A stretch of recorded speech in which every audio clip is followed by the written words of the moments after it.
I was never the kind of person who made noise in a room.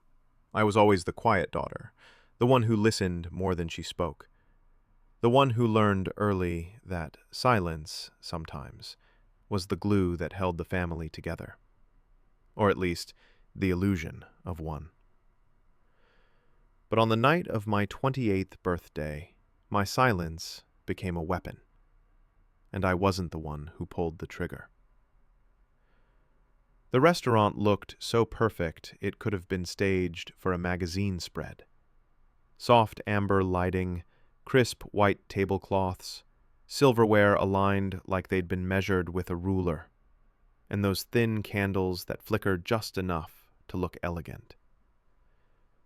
My mother adored places like that, spaces where everything, including the people, seemed rehearsed. The one thing she didn't rehearse was what would happen next. I arrived straight from work, trench coat still on, hair slightly wind-tossed from Seattle's cold breeze, makeup simple, not formal enough by my mother's standards.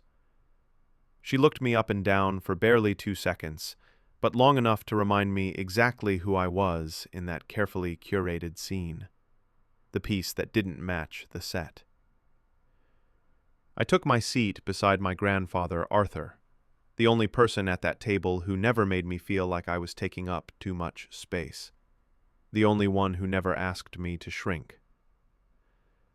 My father fidgeted with his wine glass like he wished he could disappear inside it. My sister, Lila, animatedly described her recent trip, of course, another trip funded by my parents. I smiled, nodded, cut my chicken with careful precision. Inside, I felt like I was watching the same play for the 1,000th time. And then came the moment that tore the script apart.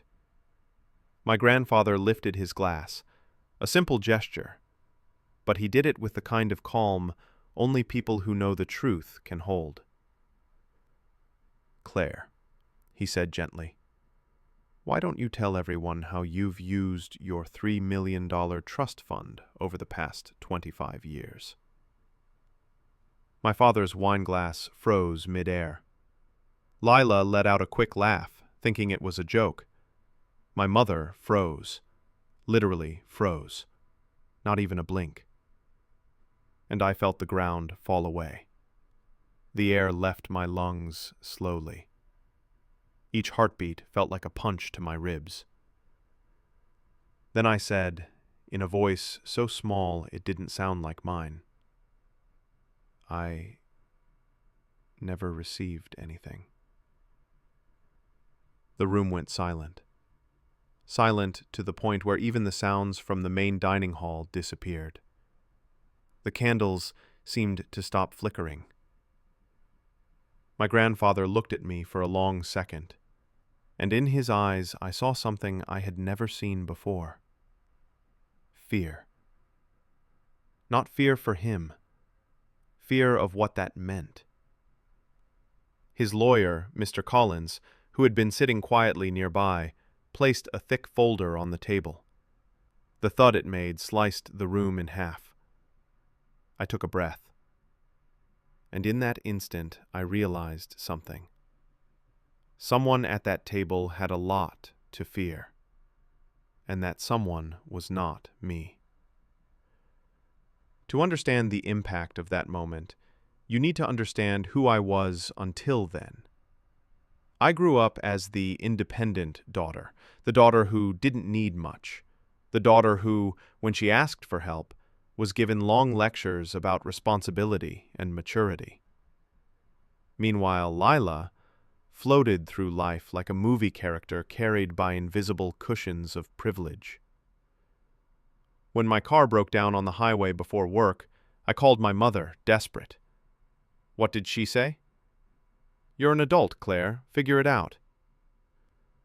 I spent the entire night dealing with tow trucks, negotiating payment, maxing out a credit card that took months to recover from. When I couldn't afford my college textbooks and asked for help with even half the cost, my father said, "We can't keep helping you all the time." All the time. The words echoed in my head. All the time. When they had never helped me once.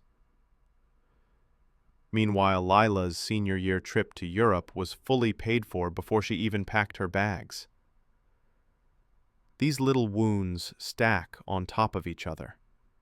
And before you realize it, you've been bleeding internally for years. But every story needs the character who saves the narrative. Mine was my grandfather.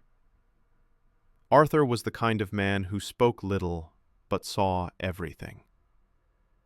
I was 6 years old when he walked with me along the lakeshore and held my hand as he said, "One day, I'll make sure you're safe, no matter what." I thought it was just grandfatherly affection. I didn't know he was leaving a promise. Back to the dinner, everything exploded after that one question.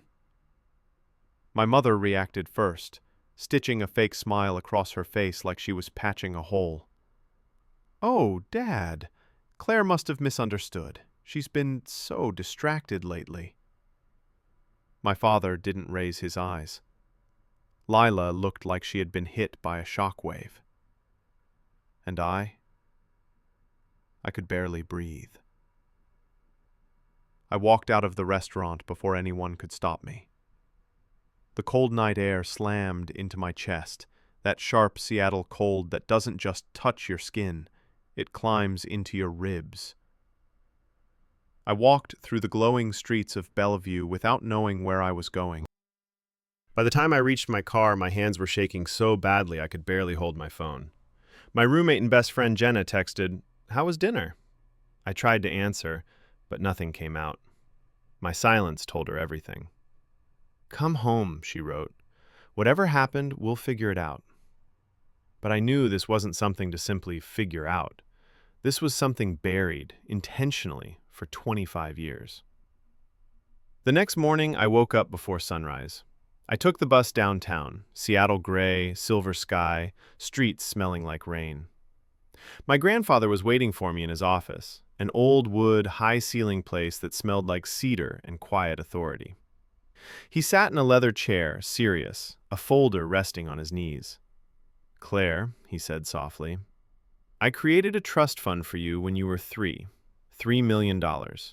It was meant to be your safety, your freedom." I swallowed hard. "You should have had access at 18. 18. I spent my 18th birthday working the evening shift at a grocery store, saving for a used laptop for college." "Why didn't I know?" I whispered. He handed me the folder. Nothing could have prepared me. There they were, signatures, withdrawals, transfers, recurring payments, bills, Lila's tuition, Lila's apartment, family vacations, home remodels, car expenses, my mother's credit card balances, all paid with my money. I felt something in me crack open. Not anger, clarity. The painful clarity that every no I ever received wasn't about lack of money. It was about choice. They chose not to help me because they believed the money was theirs. "I want everything," I said, voice steady. "Every document, every receipt, every cent." My grandfather nodded. "Then there will be a meeting." 3 days later, we sat in a conference room with glass walls and a heavy wooden table that looked built to withstand emotional earthquakes. I arrived first. Jenna had hugged me before I left and said, "You look like someone walking into a war and a rebirth." When I saw myself in the elevator glass, I understood. I didn't look angry. I looked ready. My parents walked in together. My mother stiff, defensive. My father avoiding eye contact.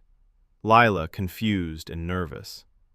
Collins dropped the stack of documents in the center of the table. The impact echoed. And then he read everything, year by year, expense by expense. My mother tried to justify. My father tried to minimize. Lila began to cry when she saw how much had been spent on her, money she never knew wasn't theirs. And for the first time in my life, I spoke.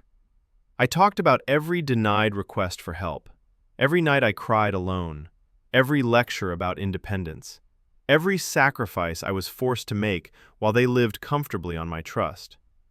My grandfather finally raised his voice only once. "You stole from your own daughter." My mother collapsed back in her chair. My father turned pale. Lila covered her mouth, sobbing. Then Collins slid a final set of papers across the table toward me. "As of today, full control of the trust transfers to you." I signed. My hand didn't shake. My mother jumped up, desperate. "Claire, please, this will destroy us." I looked directly at her. "Then maybe you shouldn't have built your life on money that wasn't yours." She didn't answer. None of them did. They walked out almost stumbling, and I stayed, breathing. For the first time in years, breathing. My new apartment wasn't big, but it was mine, truly mine. On the first night I cried, a soft, heavy cry, half grief, half rebirth. And then I understood something I never had before. Distance isn't revenge. It's protection. It's love, love for myself. I don't hate my parents. They made terrible choices, but they're theirs to face now. I chose freedom. Emotional freedom. Financial freedom. The freedom to finally live without the weight of being the family's forgotten daughter. And if you've ever had to walk away from someone who was supposed to care for you, you're not alone. Your worth isn't measured by the love they withheld. It's measured by the love you give yourself from now on. Share your story in the comments. Someone out there needs to hear it. And if this resonated with you, subscribe so you don't miss the next one. My family banished me until they found out who was actually paying for everything. See you there.